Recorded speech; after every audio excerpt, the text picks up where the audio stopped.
Bismillahirrahmanirrahim. Assalamu alaikum. Welcome to a new video. The topic of discussion for today's video is past perfect tense. सबसे पहले हमें इन तीनों terms का मतलब समझना है। जो भी चीज़ हम पढ़ते हैं, कोशिश होनी चाहिए कि हमें उस चीज़ का मतलब पता हो, उसमें मौजूद हर लफ्ज़ का मतलब पता हो, ताकि हम कॉन्सेप्ट को अच्छे तरीके से समझ सकें। तो स्टार्ट करते हैं आज की वीडियो। सबसे पहला जो इन तीनों टर्म्स में वर्ड है वो है पास्ट। वैसे तो प्रीवियस वीडियोस में भी मैंने काफ़ी मर्तबा इसे डिस्क्राइब किया है, लेकिन आज की वीडियो की नीड है तो मैं दोबारा एक दफ़ा इसका क्विक रिव्यू दे देती हूँ। पास्ट कहते हैं माजी को, यानी ऐसा वक्त जो गुजर गया है उसको हम क्या कहते हैं, पास्ट। तो इन सेंटेंसेस का जो ताल्लुक होगा वो होगा पास्ट से। उसके बाद है परफेक्ट। परफेक्ट पहले भी मैंने डिस्क्राइब किया है कि परफेक्ट हम किसी भी ऐसी बात के लिए या ऐसे जुमले के लिए या ऐसे काम के लिए इस्तेमाल करते हैं दैट हैज़ ऑलरेडी डन, जो कि पहले ही हो चुका है। तो आप इससे ये कॉन्सेप्ट लें कि पास्ट परफेक्ट टेंस, टेंस से मुराद वही सेंटेंसेस है। तो हम माजी में जो काम हो चुका था उसको डिस्क्राइब करेंगे जिन सेंटेंसेस के ज़रिए, वो होते हैं पास्ट परफेक्ट टेंसेस। यानी प्रेजेंट परफेक्ट टेंस में जब हमने पढ़ा था उसमें भी काम तो हो चुका था, लेकिन वो काम हमने कैसे डिस्क्राइब किया था कि वो काम अभी थोड़ी देर पहले ही हुआ है, हो चुका है। इसको हम प्रेजेंट से डिस्क्राइब कर रहे थे, लेकिन पास्ट ऑफ द पास्ट अब इसे हम कहेंगे, यानी माजी था और उस माजी में वो काम भी पहले ही हो गया था, उसको हम पास्ट परफेक्ट टेंस में पढ़ते हैं। अब इसकी सबसे पहले वही हमने आइडेंटिफिकेशन देखनी है। चुका, चुकी, चुके ये सेम रहेगा, लेकिन अब इसे पास्ट परफेक्ट क्या बना रहा है, था, थी, थे। यानी चुका था, चुकी थी, चुके थे। अगर आपने प्रेजेंट परफेक्ट पढ़ा है तो उसमें आपको पता होगा कि हम चुका था की जगह चुका है लगाते हैं। तो इसका मतलब ये है कि काम तो ऑलरेडी हो गया है, दोनों ही कंडीशंस में, प्रेजेंट में भी और पास्ट में भी काम तो ऑलरेडी हो गया है, लेकिन उसका सिर्फ वक्त बदल गया है कि पास्ट में वो काम पहले ही, पास्ट तो पहले ही हमारा माजी था और उसमें भी वो काम हो गया था, तो इसे हम पास्ट ऑफ द पास्ट कहते हैं। और अगर प्रेजेंट परफेक्ट की बात करें तो वो काम that has been done in the nearest past, यानी कि करीब तरीन माजी में या आधे घंटे पहले, 1 घंटे पहले जो काम हुआ है उसे हम प्रेजेंट परफेक्ट में डिस्कस करते हैं। आई होप कि समझ में आ रहा होगा आप लोगों को। अब सेकेंड पॉइंट की तरफ चलते हैं, हेल्पिंग वर्ब। हेल्पिंग वर्ब इसमें एक ही यूज होगा, तो आप किसी भी किस्म की हमें कंफ्यूजन का शिकार होने की ज़रूरत नहीं है, क्योंकि यहाँ पर सिर्फ हैड यूज होगा, चाहे वो सिंगुलर प्लूरल कुछ भी हो सब्जेक्ट।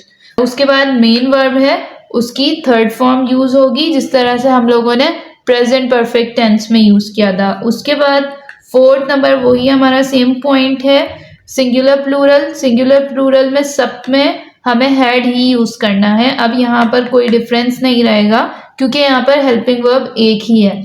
उसके बाद पास्ट परफेक्ट टेंस का स्ट्रक्चर क्या होगा तो वो देख लेते हैं। सबसे पहले हम सब्जेक्ट यूज करेंगे। सब्जेक्ट सिंगुलर भी हो सकता है, प्लूरल भी हो सकता है। हेल्पिंग वर्ब हमारे पास हैड ही है, तो हम हैड ही लगाएंगे। उसके बाद वर्ब है, वर्ब की थर्ड फॉर्म यूज करेंगे और प्लस में जो भी उसके नीडेड वर्ड होंगे, या फिर इसे हम ऑब्जेक्ट कहते हैं, सेंटेंस के वो अल्फाज हम ऑब्जेक्ट की जगह लिख देंगे। To make it more convenient for you all, let us discuss some examples here. So the first example is मैं काम खत्म कर चुका था। I had finished the work। अब इसे हम स्ट्रक्चर के हिसाब से देखते हैं। I is the subject, plus में हमने क्या लगाना था, helping verb that is had, फिर हमने मेन वर्ब लगाना था, उसकी third form that is finished, the work is the object. तो इस तरह से ये स्ट्रक्चर वेरीफाई हो गया कि ये हमने सेंटेंस बिल्कुल सही बनाया है। अब इसका अगर हम नेगेटिव टेंस बनाएंगे तो सिंपल हमें क्या अप्लाई करना है कि हैड के बाद हमने नॉट लगाना है, तो ये नेगेटिव बन जाएगा, I had not finished the work. यहाँ पे वर्क की फॉर्म को भी चेंज नहीं करना, वर्क की भी throughout the sentences same ही रहेगी। उसके बाद हम इसका इंटेरोगेटिव टेंस बनाते हैं, तो हेल्पिंग वर्ब सबसे पहले आ जाएगा, had I finished the work, question mark, ये इसका हमारे पास इंटेरोगेटिव टेंस बन गया। अब इसकी सेकेंड एग्जाम्पल है, ट्रेन 9 बजे जा चुकी थी। The train had left eight 9 o'clock। इसका अगर हम नेगेटिव बनाएंगे तो द ट्रेन हैड नॉट हो जाएगा, had not left eight 9 o'clock। और उसका अगर इंटेरोगेटिव बनाएंगे तो had the train left eight 9 o'clock। इस तरह से ये इसका इंटेरोगेटिव बन जाएगा। Now moving forward towards the third example, वो पहले ही खबर पढ़ चुका था। He had already read the news. अब इसका अगर नेगेटिव बनाएंगे तो he had not already read the news, और इंटेरोगेटिव बनाएंगे तो had he already read the news.